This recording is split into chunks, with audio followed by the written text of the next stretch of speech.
Hello, Brad Shelkey here, Conversations with Mormons. This is part 6 of God's testimony as my secret weapon for witnessing to Mormons, as well as for thriving in life. Mormon students at USU commonly come to Oasis Books and Conversation to browse. In a recent conversation, I asked one if she had served a Mormon mission. She had served in Bosnia. I asked if she had any special lessons she learned there.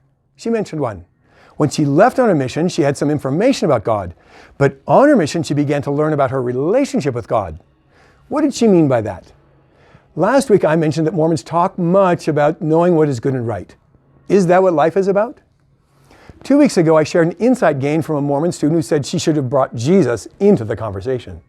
And I mentioned immediately applying that phrase in conversation with a downcast Mormon. My questions led him to keep bringing Jesus into the conversation, and by the end he was beaming as he declared he should always bring Jesus into the conversation. Why did he say that? Last week we explored Paul's writings to notice that Jesus Christ is all the moral wisdom I need for all of life. And if it's true for me, it's also true for that downcast Mormon I was privileged to meet. My simple questions led him to see himself in light of Jesus as wisdom for him. And his bold and joyful declaration means that he knows intuitively that that's the only good way to see himself. How does his wisdom work? Wisdom is more than just knowing right points of what is good and right. Wisdom is all about righteousness, all about right relationships. Right information has a context. When seen in proper context, right information is life-giving. When seen out of context, it is toxic. It sucks life out of relationships. Have you ever wished for a key into wisdom? A key of knowledge free from prideful competition to be the most right? Well, Jesus Christ says there is such a key to the moral world. He criticized the leaders of his culture for taking away the key of knowledge. And he says that they didn't enter life and they even hindered people who were entering.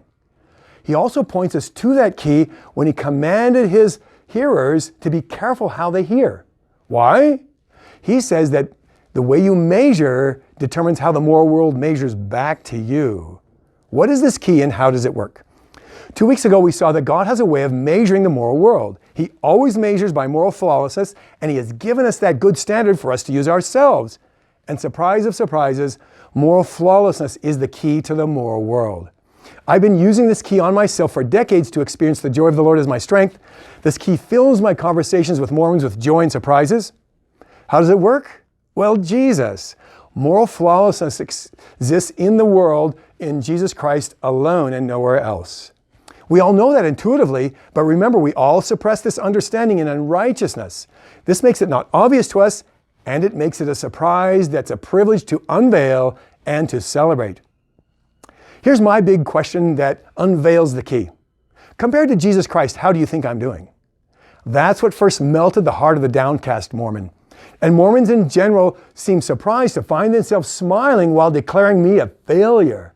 A few more uses of the key and we arrive at the foot of the cross and the place of peace. Do you believe Jesus himself is the key? If you don't, you won't use the key except by accident. You'll struggle to unlock your own heart, and instead of unlocking the heart of the next Mormon you're privileged to meet, you might find yourself trying to prove him wrong. Next week, we'll explore the huge surprise behind the door that the key of knowledge unlocks. But until then, why not join me in thanking God for sending Jesus Christ to be the key of knowledge that melts and opens your heart? Welcome to the conversation.